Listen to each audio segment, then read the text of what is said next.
शब्द समूह को कहने के लिए आचार्य जी ने व्यवस्था बनाई, महर्षि पाणिनि ने, कि आप केवल 1.5 मात्रा बोल दीजिए, अच कह दीजिए, सारे स्वर भेद उपभेद सबके सहित 132 स्वर आपके श्रेणी में आके पड़ जाएंगे। सारे व्यंजन कहने हो तो आपने हल कह दिया, सब चले आए। 25 स्पर्श वर्ण, 4 अंतस्थ वर्ण, 4 ऊष्म वर्ण, 29 व्यंजन आपके पास में है। केवल हल कहने से काम हो गया।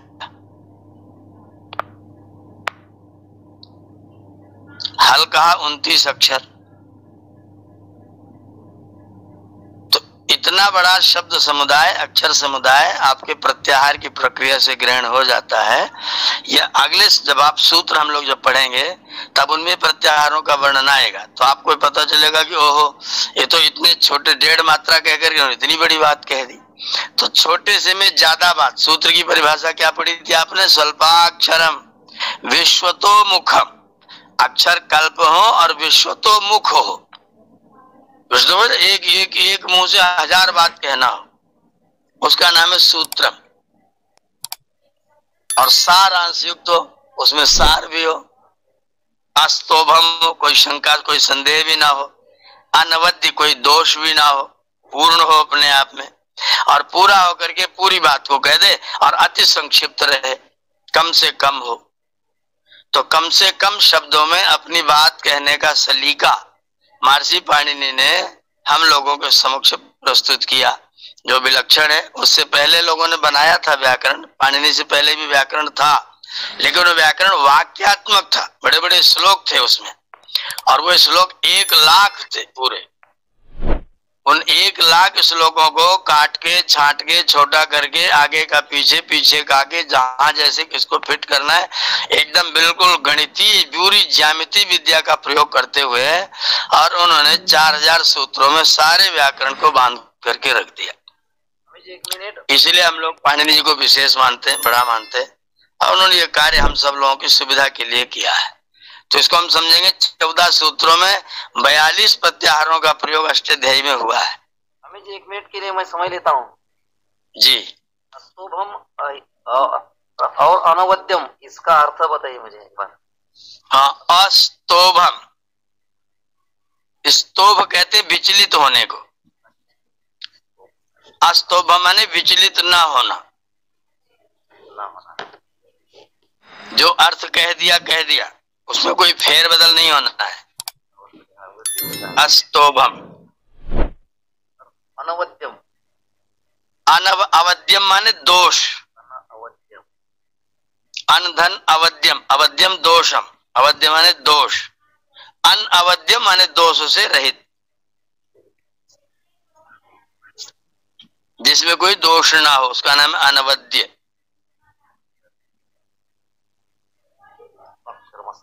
सारवद विश्वतोमुखम अस्तोभम अनवद्यंच सार सूत्रम सूत्र विदो विदु। जी।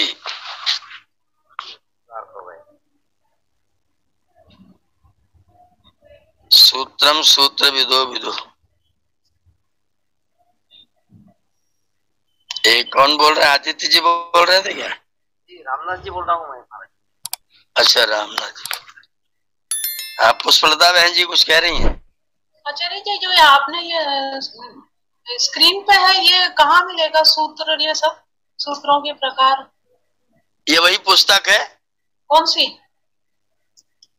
ये जो पुस्तक हम लोग पढ़ रहे थे, संस्कृत पठन पाठन की अनुभव सरलतम विधि, वो पहला पार्ट में है ना?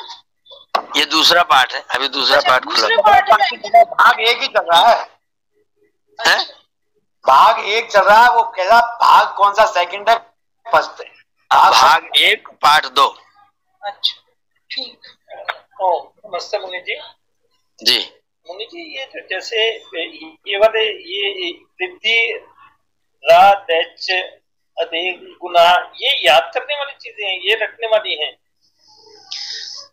हाँ, सूत्र आप ऐसा, हम लोग जैसे मान लीजिए अभी हम रटने के लिए कोई ऐसा नहीं लगा रहे कि रट लेना चाहिए इसको। नहीं, जो रटते हैं यही चीज रटते हैं ना। हाँ, यही इन्हीं सूत्रों को याद करते हैं। अच्छा, ये सूत्र हैं ये सारे। अथा प्रथमो अध्याय अथ प्रथमोऽध्यायः प्रथमः पादः वृद्धिरादैच् अदेङ्गुणः एको गुणवृद्धि न धातु लोप आर्ध धातु के किंगिति जादीधि बेबीठाम हलोरन्तराः संयोगः मुखनासिका वचनो नुनासिकः तुल्यास्य प्रयत्नं सवर्णं नाज्झलौ ईदुदे द्विवचनं प्रगृह्यम् अदशोमात्शे निपात एका जनांग ओत संबुद्धौ शाकल्यस्येतावनार्से ऊय ऊं। इस तरह से सूत्र हैं सारे। अच्छा, ये हमें ये रटने पड़ेंगे ये सारे, तभी इसको हम जोड़ पाएंगे कहीं जो मतलब जहाँ आवश्यकता अनुसार। अभी हम इसको रटने पड़ेंगे ऐसा करके इसको मत लीजिए। अच्छा, हम लोग जो प्रौढ़ स्थिति वाले लोग हैं, प्रौढ़ लोगों को इनको समझने की मेहनत करनी चाहिए और मेहनत समझते समय वो मस्तिष्क में बैठ जाए, फिर दूसरे को बताएं, दूसरे को पढ़ाएं और फिर मस्तिष्क में बैठ जाए, ऐसा अभ्यास करना है। रटने के लिए ज्यादा मेहनत श्रम मत करिए। मुनि जी, इसका नीचे अर्थ दिया है आदित्य वृद्धि, उसके चक्कर में पड़िए। अभी हम वहाँ पहुँचेंगे, अभी व्याकुलता मत रखिए। नहीं, मैं वैसे एक जानकारी के लिए कि जैसे आपने पहला ये सूत्र था ना, इसका दिया है, तो ये मतलब ये भी अर्थ भी याद करना पड़ता है इसके साथ ही। फिर आप पढ़ता वाला ले आए, ये भी पढ़ता है, वो भी पढ़ता है, पढ़ने वाले के चक्कर में क्यों पढ़ रहे हैं? अच्छा, ठीक है। नहीं, मैं नॉलेज के लिए, जानकारी के लिए, ये नहीं, ये मतलब थोड़ा सी, क्योंकि बोलते हैं ना, तो इसका गुरुकुलों में मैंने देखा ये बच्चे जोर जोर की बोल रहे होते हैं। गुरुकुलों में बच्चे अष्टाध्यायी के सूत्रों को पहले कंठस्थ कर, बच्चे हैं उनको जल्दी याद हो जाता है। जी। बड़े लोग उसको समझते हैं, बच्चे समझते नहीं है। ठीक बात। बच्चे रट लेते हैं, वो समझते नहीं है। आप लोग रटे नहीं, उसको समझें, सूत्र को समझें, समझ करके मस्तिष्क में बैठ जाएगा। और हम लोग क्रमशः पढ़ेंगे, धीरे धीरे एक एक पाठ जितना बताया उतना तैयारी करते चलिए, फिर हम लोग उसको ही पढ़ लेंगे। किताबें तो हैं, रखी रहती है किताबें। हम लोग तो किताबें खोल लेते, गुरु जी हमको मारते थे। अगर हम गुरुकुल में पढ़ते समय अष्टाध्यायी मूल के अलावा कोई भाष्य रख लेना तो बड़ी मार पड़ती थी। ठीक। अष्टाध्यायी पर आपको अर्थ ध्यान देना है, अष्टाध्यायी के सूत्रों में से अर्थ को निकालना है, जिससे आपको रटना ना पड़े और केवल अष्टाध्यायी के सूत्रों में आपका पूरा काम हो जाए। ये हमारी गुरुकुल की पढ़ने की परंपरा रही थी। कभी भी आप प्रथमावृत्ति लेकर के, पुस्तक लेकर के पढ़ने बैठ गए तो मार खाना पक्का ही है। अष्टाध्यायी पर सूत्रों के अर्थों को समझो, गुरु जी की बात को ध्यान से सुनो, और अष्टाध्यायी का अर्थ, दूसरों के अर्थ याद मत करो, अर्थ बनाओ खुद। सूत्रों के अर्थ बनाने हैं, सूत्रों का अर्थ रटना बिल्कुल भी नहीं है। वो प्रक्रिया हम लोग समझेंगे, इसीलिए अनुभूत सरलतम विधि हमने पहले शुरू किया है। इसको धीरे धीरे समझेंगे तो सूत्रों का अर्थ आप खुद बनाएंगे। आप सूत्र देखेंगे और अर्थ अपने आप करेंगे, ना कोई रटेंगे और ना कोई याद करना, आपको कोई रटना नहीं होगा, सूत्रार्थ आप खुद बनाएंगे। बस सूत्र आपको ध्यान रखने की ये वाला सूत्र है, और वो सूत्र ध्यान में आएगा जब हम लोग पढ़ेंगे क्रमशः। तब जितना वो खुलता है बिल्कुल स्पष्ट, जब पदच्छेद, विभक्ति, समास, अर्थ सब करके पूरे सूत्र का जब पोस्टमार्टम करेंगे तो सब रिपोर्ट आ जाएगी, कैसा, कहाँ, क्या, कितने पानी में क्या चीज है। वैसे करके हम लोग सूत्रों को पढ़ेंगे। अभी इन चीजों को एक एक जो भूमिका है, पृष्ठभूमि है व्याकरण में घुसने की, उसको पहले देख लीजिए। तो आपने जान लिया हम 42 प्रत्याहार का प्रयोग अष्टाध्यायी में करेंगे। उसका आधार क्या है? 14 सूत्र। और उसका नियम क्या है? पहला अक्षर अंतिम वाले हलंत अक्षर के साथ मिलेगा। हलंत अक्षर कहाँ ढूंढेंगे? वो सूत्रों में ढूंढेंगे। ध्यान दीजिएगा, हलंत अक्षर कहाँ ढूंढेंगे? वो सूत्रों में ढूंढेंगे। वो अंतिम अक्षर ही हलंत मिलेगा, बीच में कोई हलंत मिलने वाला नहीं है। तो अंतिम वाले हलंत अक्षर को ले लेंगे और आरंभ चाहे जहां से कर देंगे, आपकी मर्जी है। जहां से आरंभ करेंगे वहीं से आपका प्रत्याहार बन जाएगा। आ ई उण है तो अक भी प्रत्याहार बनेगा एक ही सूत्र में, अण भी बनेगा, इण भी बनेगा, उण भी बनेगा। लेकिन इण और उण का प्रयोग नहीं है अष्टाध्यायी में, इसलिए उसकी गिनती खत्म कर दी गई। ऐसी रिल रिक में पहुंचेंगे, आ इवन रिल रिक, तो अक इक उक रिक रिक इतने प्रत्याहार बनेंगे, पर काम में आएगा केवल अक और इक, बस 2 प्रत्याहार। तो बनने को तो सैकड़ों प्रत्याहार बनेंगे, आपकी इच्छा बन जाएंगे, लेकिन प्रयोग में केवल 42 करने हैं। तो आपको इतनी पद्धति जाननी है कि प्रत्याहार का मतलब होता है, सूत्र में प्रत्याहार का प्रयोग होगा, जैसे वृद्धिरादेश में आदेश हुआ, अब आदेश में ऐच आ गया तो आप तुरंत पहुंच जाएंगे। ऐच मतलब अयउच में चा अंतिम अक्षर हलंत है, उससे पहले ऐ है, तो ऐ और औ ये 2 अक्षर का नाम ऐच है। ये समझना है अपने को, ये जान लेना है कि पहला अक्षर और अंतिम अक्षर मिलकर के बीच वालों का ग्रहण कराते हैं, इस प्रक्रिया का नाम प्रत्याहार है। ठीक है, कोई शंका प्रत्याहार के विषय में?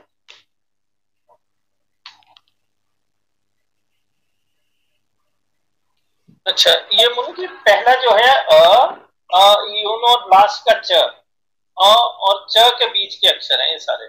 हाँ, अच माने अच माने आ और चा के बीच के अक्षर। अच्छा, अट माने आ और टा के बीच के अक्षर,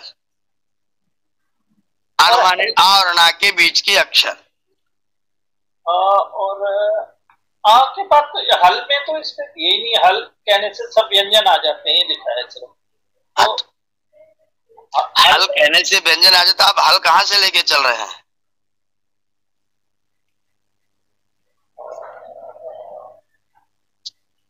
मुनि जी, जो आपने इसमें भेजा है वो उतने सारे प्रत्याहार मतलब चलते हैं इसमें? हाँ, अष्टाध्यायी में 42 प्रत्याहारों का प्रयोग किया गया है। अच्छा अच्छा अच्छा। तो ये आख्यातिक में जो है वो भी 42 ही होगा? आख्यातिक में प्रत्याहार का प्रयोग, प्रत्याहारों का प्रयोग सूत्रों में आएगा। अच्छा, आख्यातिक में भी आएगा, नामिक में आएगा, प्रथमावृत्ति में आएगा, अष्टाध्यायी में आएगा, काशिका में आएगा, महाभाष्य में आएगा। प्रत्याहार प्रयोग होंगे अष्टाध्यायी सूत्रों के अंदर। आपको प्रवेश करना अष्टाध्यायी में, अष्टाध्यायी आपको पढ़नी है, तो अष्टाध्यायी में प्रवेश करने के लिए आपको ये जानना है कि पाणिनि जी ने इन सूत्रों को छोटा बनाने के लिए एक प्रक्रिया अपनाई है, उस प्रक्रिया का नाम है प्रत्याहार। प्रत्याहार का मतलब है कम शब्दों में किसी बात को कह लेना, छोटा करके किसी बात को बताना।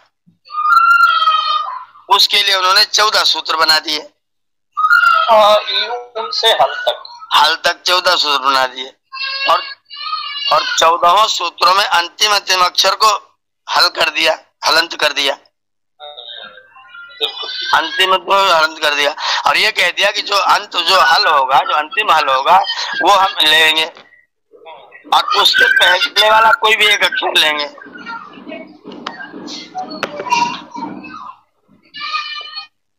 ये आपके नाती पोते कहाँ घूम रहे हैं?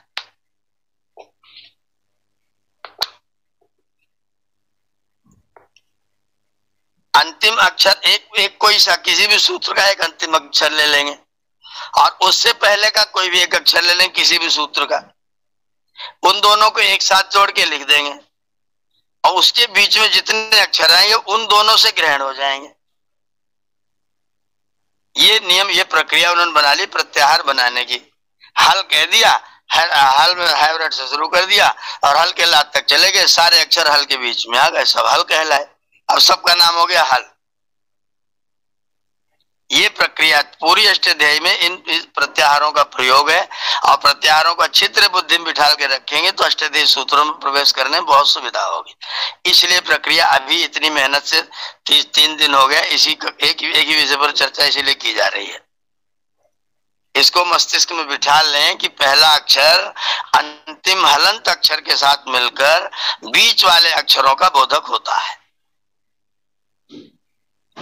पहला अक्षर अंतिम हलंत, ये नियम है बना दिया कि अंतिम अक्षर ही हल होना चाहिए, बीच वाला में किसी को नहीं, चाहे व्यंजन हो चाहे स्वर हो, कोई लेना देना नहीं। अंतिम में जो हलंत अक्षर है वहां तक जोड़ना है, और उससे पहले और पहले वालों जैसे खा पा छठ चट दो, तो खय भी प्रत्याहार बनेगा, छव भी प्रत्याहार बनेगा, चय भी प्रत्याहार बनेगा।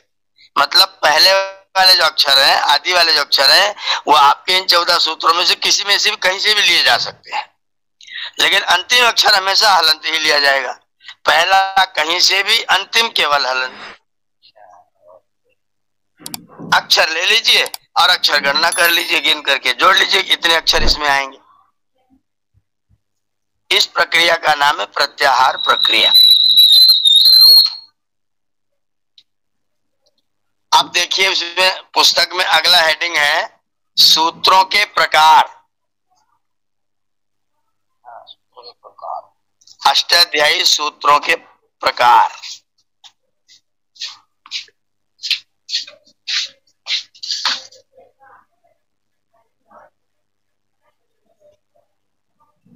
मुनिवर अथ शब्दानुशासनम लिखा है, तो यहाँ वही शब्द से संबंधित नियम जो हैं उसी से संबंधित वार्ता हो रही है। अभी हम लोग वहां नहीं पहुंचे। अच्छा, ये अष्टाध्यायी सूत्र के ऊपर लिखा हुआ है उसमें प्रत्याहार प्रकरण के सबसे पहले जो पहला सूत्र है उसका नाम है अथ शब्दानुशासनम। अभी हमने वो शुरू नहीं किया, अष्टाध्यायी में हम शुरू नहीं, अभी घुसे ही नहीं है। जी जी जी जी। अभी तो हम अष्टाध्यायी में घुसने के चक्र भी आपको बता रहे हैं, किस किस दरवाजे से आप घुस सकते हैं। जी जी। अभी अष्टाध्यायी में नहीं घुसे, अष्टाध्यायी में घुसेंगे फिर अर्थ शब्दानुशासन से फिर शुरू करेंगे। अभी तो ये चक्रव्यूह में घुसने का रास्ता दिखाया जा रहा है। अष्टाध्यायी बहुत बड़ा चक्रव्यूह है। 4000 आप आश्चर्य करिए, सोच के देखिए कि केवल 4000 सूत्रों में पूरी दुनिया में जितनी भाषाएं प्रचलित हैं वो सारी पूरी दुनिया की एटिन, लैटिन, जर्मन जितनी भी हैं उन सारी भाषाओं के मूल जो है वो आपकी धातुओं में से निकल के आएंगे। पूरी दुनिया का कोई ऐसा शब्द नहीं बचेगा जिसका धातु, जिसका मूल प्रकृति, उसका मैटर आपको मालूम नहीं होगा। संसार की कोई भाषा बोले उसका मैटर आपके पास में है, बाकी फॉर्म सबके पास है। सब लोग फॉर्म बोल रहे हैं, आपके पास मैटर है। हम मूल लोग हैं, हम मूली लोग हैं, और जिनके पास मूल नहीं वो सब मामूली लोग हैं। बहुत सुंदर है, बहुत ही बढ़िया। पूरी दुनिया की सारी, आप मुझे गुजराती में बताओ, बंगला में बताओ, लैटिन बताओ, तेलुगु बोलो, कन्नड़ बोलो, अंग्रेजी बोलो, फ्रेंच बोलो, दुनिया की कोई भाषा उठा के ले आना, सारी भाषाओं को जो मूल शब्द निकलेंगे ना वो आपके पास से निकलेंगे। सारी दुनिया को विद्यादाता आप है, हम हैं। ये गौरव अनुभूति कराने के लिए पाणिनि की अष्टाध्यायी में हम लोग प्रवेश कर रहे हैं। 4000 सूत्रों में पूरी दुनिया की भाषाओं के जितने शब्द बन सकते हैं उनकी सबकी संभावनाएं, सबकी खोज, सबका बीज आपको अष्टाध्यायी में दिखाई देगा। इतना बड़ा, इतना विशिष्ट, इतना विलक्षण ग्रंथ है ये। मैं तो प्रणाम करता हूं कि उनका मस्तिष्क कितना उज्जवल, कितना उर्वर था कि पूरी दुनिया की भाषा, पूरे वेद के सब चारों वेदों के शब्दों की खोज करनी हो। 4000 सूत्र है, मंत्र है 20,000 और सूत्र है 4000। 4000 सूत्रों में 20,000 शब्दों की सारी खोल, पूरा एक शब्द का उधेड़ के बुन करके रख दिया है। सूत्र 4000 है। तो उन सूत्रों में हम प्रवेश करेंगे तो बहुत गंभीरता से, धीरे धीरे। इसलिए सारी ये जो अनुभूत सरलतम विधि बताई जा रही, जिससे आप पूरी पृष्ठभूमि से परिचित हो जाए। फिर चक्रव्यूह में जाने के बाद आपको अभिमन्यु न बनना पड़ेगा, आप फंस गए, निकल नहीं पाए।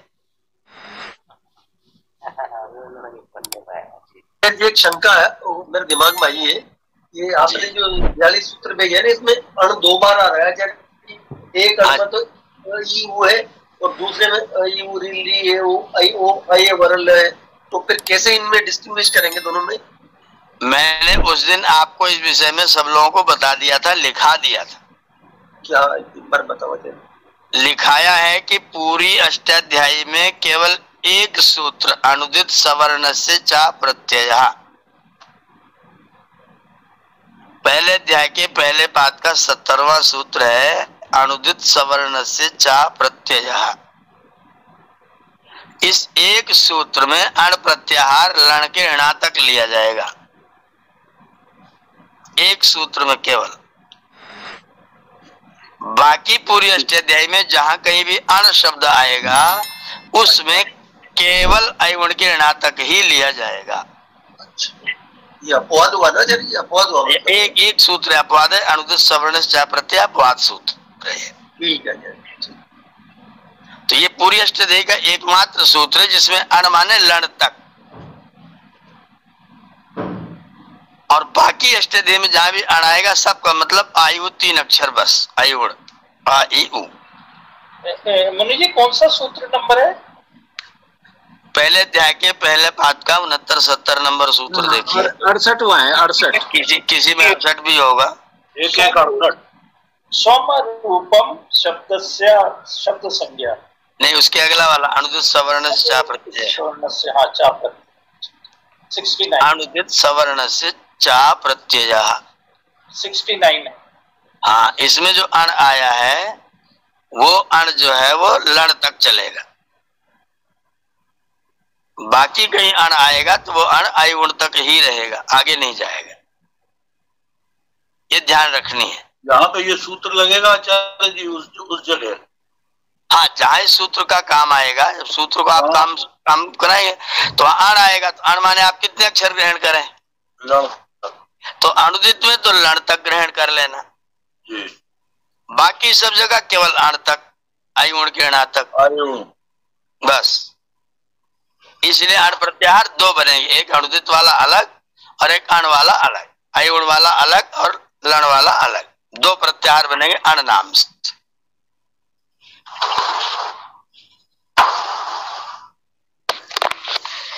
ठीक है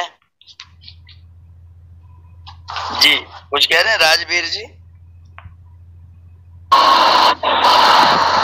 आचार्य जी थोड़ा पूछना था, ये इस टेबल के अंदर ये जो 1 से लेकर के 14 सूत्र बना रखे हैं, ये कोई फार्मूले के तहत बन रहे हैं या ये इसका कोई मतलब अलग ही कोई वो है नियम? ये 14 सूत्र जो हैं वो प्रत्याहार बनाने के लिए बनाए गए हैं, और बनाए इस विचार के साथ गए हैं कि पूरी अष्टाध्यायी में जब आप प्रवेश करें तो उन प्रत्याहारों से जितने वर्णों की जरूरत हमको है भाषा के लिए उतने वर्ण आप ग्रहण कर सके। उन वर्णों को आगे पीछे करना पड़ा तो आगे पीछे कर लिया, जिससे कि जितने वर्णों की हमको आवश्यकता है उतने वर्ण हमारे पास में उस शब्द को बोलने से आ जाए। ये बहुत बड़ा गणित लगाया है, गणित लगा करके इनको सिद्ध किया गया है। इसमें वर्णमाला के सारे अक्षर तो नहीं है वैसे? कौन सा छूटा है? जैसे बड़ी ई नहीं दिख रही है इसमें, बड़ी ई। मैंने बताया इसमें आ में 18 प्रकार का आ है, आप बड़ी अकेली ढूंढ रहे हैं। एक ई ढूंढ रहे हैं, हम 18 ई बता रहे हैं, इसी ई में 18 ई है। हाँ, तो वो याद नहीं रहेगा, ज्ञान अभी जो है वो पूरी तरह से अभी वो आएगा, वो 9वें जब आप अष्टाध्यायी का 9वां सूत्र पढ़ेंगे तभी उसमें पूरा विश्लेषण आएगा। अष्टाध्यायी का 9 तुल्यास्य प्रयत्नम सवर्णम, इस सूत्र पर आपको पता चलेगा कि कितने स्वर कौन कौन से कहाँ पर है। जी ये भी कोई गणित का फार्मूला लगा के ही मतलब ये जो सूत्र बनाया है, 14 सूत्र जो बनाए हैं ये मतलब कपोल कल्पित नहीं है ये भी? नहीं, कपोल कल्पित कुछ नहीं, उसमें बहुत नियम काम कर रहा है। नियम काम कर रहा है, जरूर। अगर वो बिना, क्योंकि पूरी अष्टाध्यायी नियम के लिए बनी हुई है। सारे जो अपने भाषा के जो मतलब देखो व्याकरण का उद्देश्य क्या है।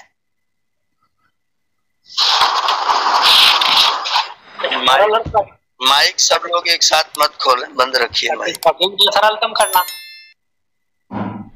व्याकरण का उद्देश्य है सरलतम उपाय से भाषा के अंतस्थल तक समझ लेना। जी। सरलतम उपाय से भाषा के अंतस्थल तक समझ लेना। उस सरलतम उपाय के लिए यह फार्मूला बनाया गया है कि हमको ज्यादा बड़ा न कहना पड़े, छोटा कहने के लिए प्रत्याहारों का निर्माण कर लिया गया, क्योंकि ये सारा काम तो शब्दों पर चलेगा, वर्णों पर चलेगा, अक्षरों पर चलेगा।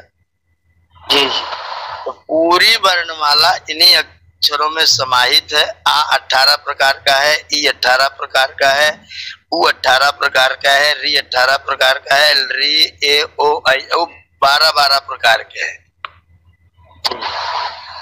वो सब इन्हीं में से आएगा, लेकिन वो खुलेगा तुल्यास्य प्रयत्नम सवर्णम सूत्र पर। जी वो सूत्र में हम लोग इसको पढ़े। धन्यवाद सर। अभी आप देखिए अष्टाध्यायी में कितने प्रकार के सूत्रों का प्रयोग है। अष्टाध्यायी में कितने प्रकार के सूत्रों का प्रयोग है? तो लिखा हुआ है सूत्र 7 प्रकार के होते हैं। सूत्र कितने प्रकार के हैं? 7 प्रकार के। पहला सूत्र है अधिकार सूत्र। नोट कर लीजिए अपनी कॉपी में, अधिकार सूत्र। इसको मैं थोड़ा थोड़ा परिभाषित भी करता चलूंगा जिससे बात समझ में आ जाए। अधिकार सूत्र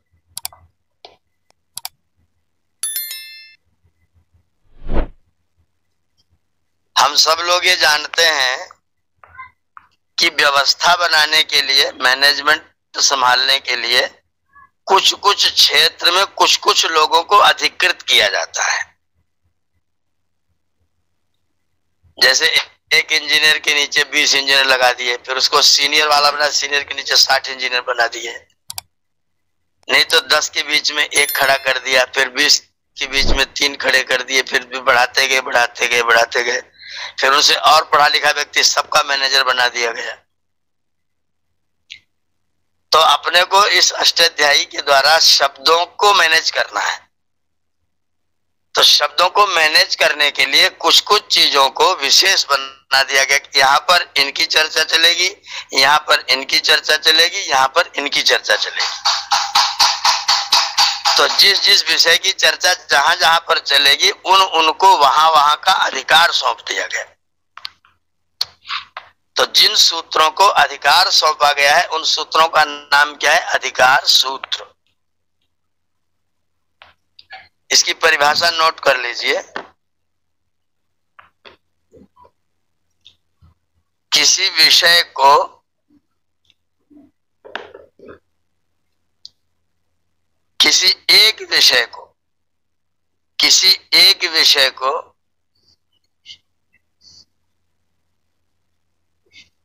भली भांति समझाने के लिए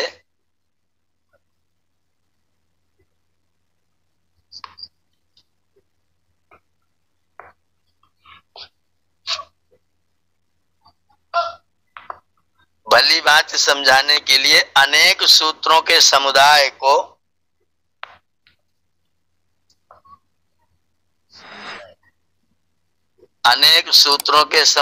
को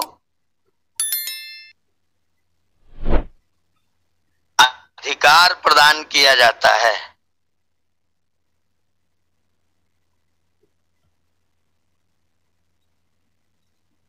अनेक सूत्रों के समुदाय को अधिकार प्रदान किया जाता है।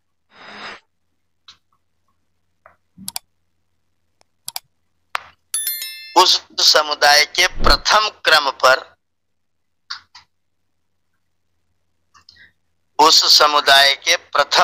पर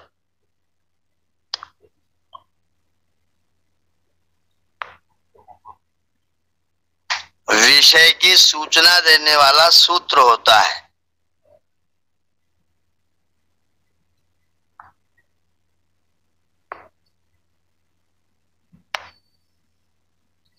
विषय की सूचना देने वाला सूत्र होता है। उस सूत्र को अधिकार सूत्र कहते हैं।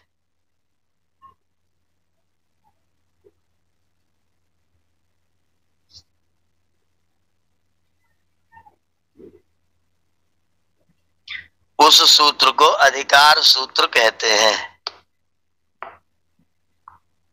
महर्षि पाणिनि ने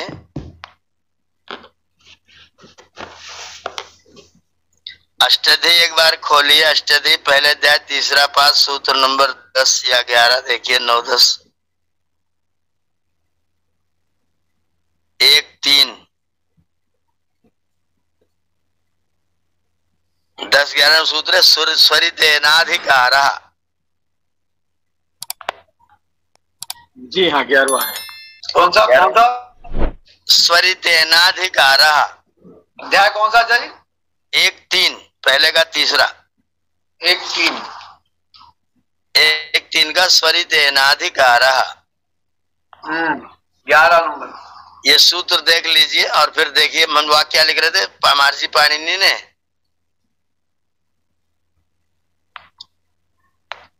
जो लिख रहे थे वो क्या लिखा था?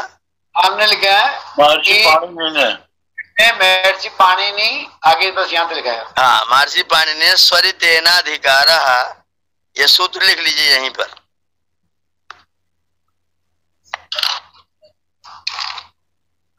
महर्षि पाणिनि ने स्वरितेनाधिकार सूत्र 1 3 11 पर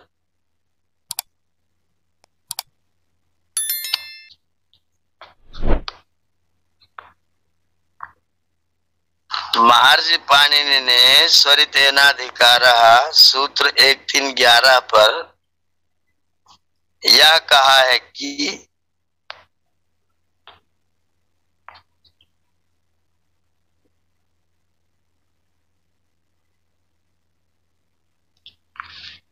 मैं जिसको अधिकार सूत्र बनाऊंगा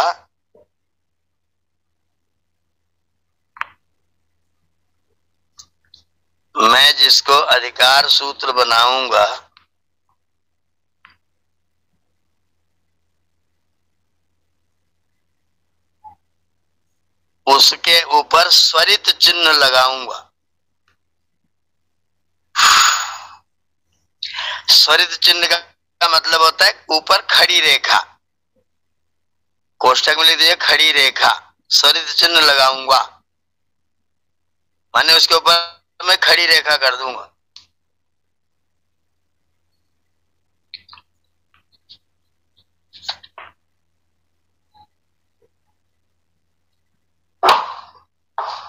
आजकल प्रमादवश वो रेखाएं छाप नहीं रहे लोग अष्टाध्यायी में। पाणिनि जी ने कह रखा है कि मैं खड़ी रेखा लगा करके बता दूंगा ये अधिकार सूत्र है, पर हमारे प्रकाशक अच्छा जी खड़ी रेखा कैसे? आपने वेद मंत्रों पर नहीं देखा खड़ी रेखा पड़ी थी किसी अक्षर के ऊपर? जी बहुत है जी। ऐसे ही अष्टाध्यायी के अधिकार सूत्रों पर खड़ी रेखा रहेगी। जी धन्यवाद। वो आजकल लोग छाप नहीं रहे हैं, वो गलती हो रही है।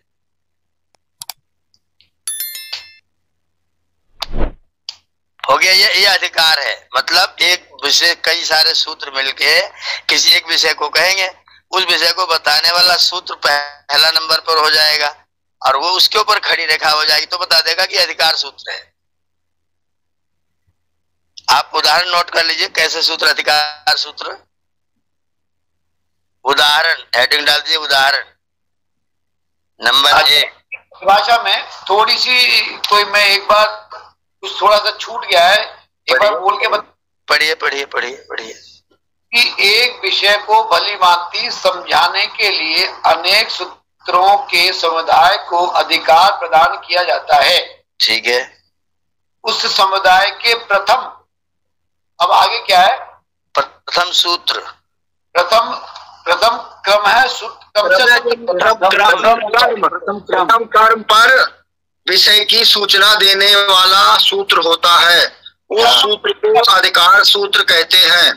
प्रथम क्रम पर, अब पहले नंबर पर प्रथम क्रम पर विषय की सूचना देने वाला सूत्र होता है। विषय की सूचना देने वाला सूत्र होता है, कहते हैं। हाँ जी ठीक है। वो क्रम वाला जो है, हाँ तो क्रम है। जैसे प्रत्ययः 3 1 1,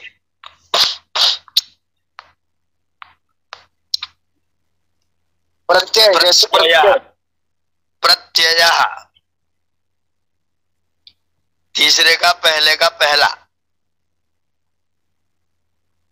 3 1 1। 3 1 1।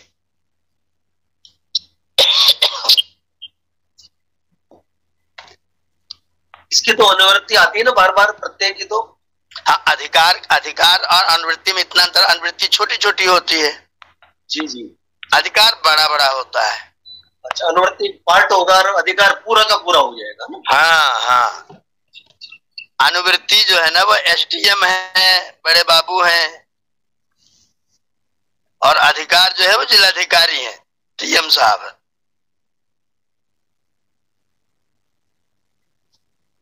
3 1 1 प्रत्यय। प्रत्यय। हाँ, जैसे प्रत्यय 3 1 जैसे 1। प्रत्यय। चौथे अध्याय के पहले बार में देखिए स्त्रियाम 4 1 3।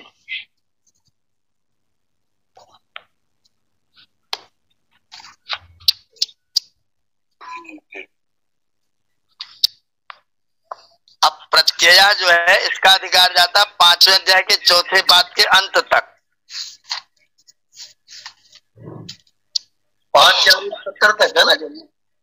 5 4 160 निष्प्रमाण निश्चय सूत्र तक जाएगा। 5 4 160 निष्प्रमाण निश्चय। आचार्य जी आपने बोला था ना 4 1 3। हाँ, 4 1 3 स्त्रियाम।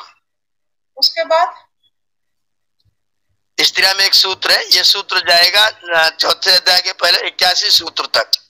चौथे अध्याय के पहले पाद के 81 नंबर तक इसका अधिकार जाएगा।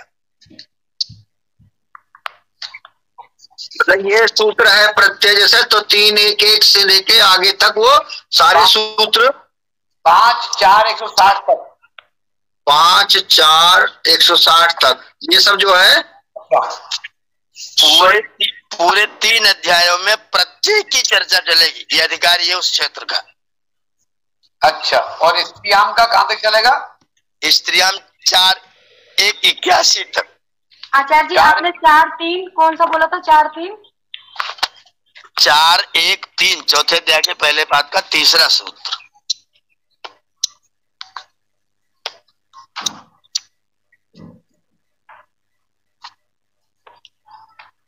स्त्रियाम है वहां पर, स्त्रियाम 4 1 1 4 1 3 स्त्रियाम। जी हाँ, हलंत है जी। ये 4 1 81 तो शौच वृत्ति सात्य मुखी यही वाला। हाँ वही वाला है। कांठे विद्युभ्या अन्य जी, वही सूत्र। और ये पहला जो बताया था 3 1 1 का वो कहाँ तक जाएगा? 5 4 160। 5 4 160 तक इसका अधिकार होगा। जी, इसका मतलब क्या हुआ कि पूरे 3 अध्यायों में प्रत्येक की बात होगी। अच्छा आचार्य जी 5 1 5 4 160 निष्प्रमाण 4 1 3 का आचार्य जी। एक एक करके निर्णय करिए, एक एक करके, तो सब लोग आधा आधा रह जाता है मामला। 3 1 1 से 5 4 160 तक प्रत्यय है।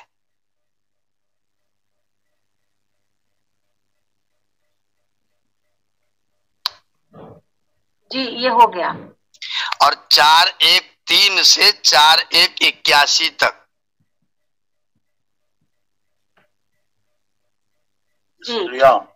स्त्रियां में, मतलब इसमें केवल स्त्रीलिंग के प्रत्यय होंगे सारे। जी हो गया आचार्य। एक और लीजिए, अंगस्य 6 4 1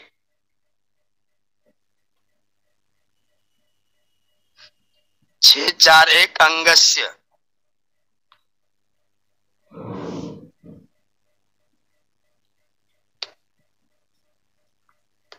ये 7 4 97 तक जाएगा, पूरे 7वें अध्याय तक।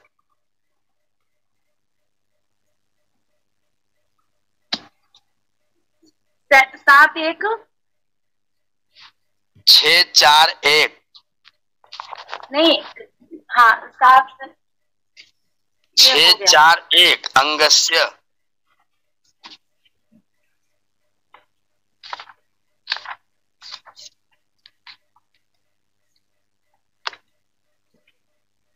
अंगस्य कहाँ तक है? 7-4-97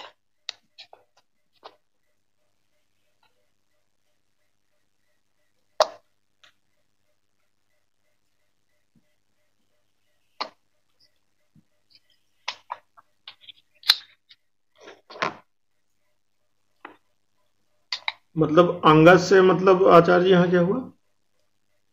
वो जब अंगस पर पहुंचिएगा तब देखिएगा उसको, फैलिए मत। मतलब ये 6-4-1 से ये अध्याय तक हो गया। ये यहाँ तक प्रत्यय ही रहेगा? नहीं, प्रत्यय तो 5वें अध्याय में 5वें अध्याय तक प्रत्यय है। 3-4-5 तीसरे अध्याय का पहला प्रत्यय सूत्र है और 5वें अध्याय के चौथे पाद तक जा रहा है। इसका मतलब तीसरा, चौथा, पांचवा पूरा प्रत्यय प्रकरण है जी। उसी बीच में स्त्रियाम 70 सूत्रों का एक छोटा प्रत्यय है, 79 सूत्रों का जी। प्रत्यय के बीच में 79 सूत्र स्त्री प्रत्यय है जी। फिर ये छठे अध्याय में अंग है।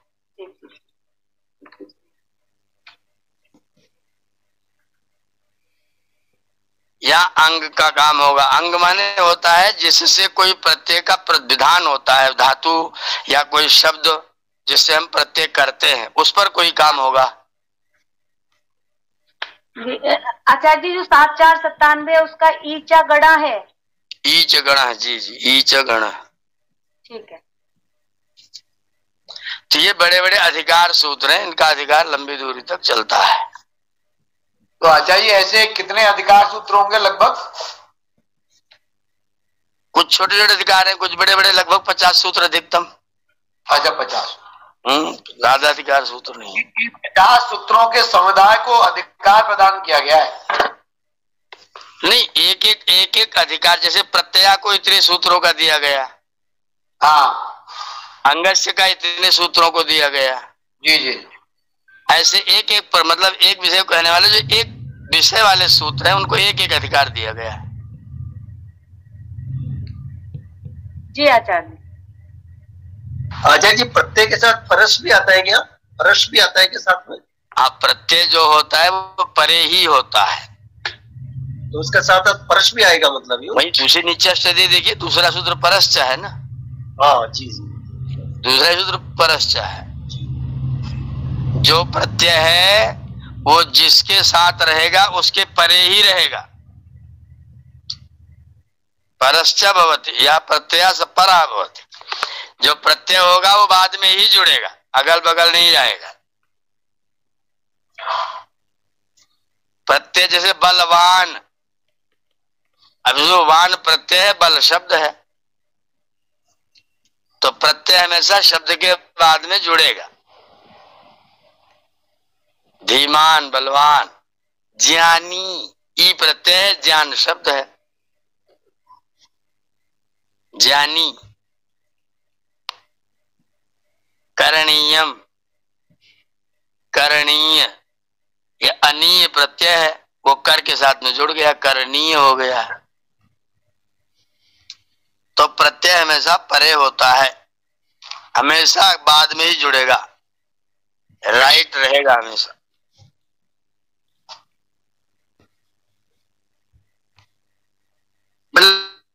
धातु का जो शब्द है उसके बाद में जुड़ेगा परे। हाँ, जिससे आप कहेंगे कि इनके साथ जुड़ जाए, तो जहां भी जुड़ेगा, जुड़ेगा दाहिने ही, जुड़ेगा बाद में ही।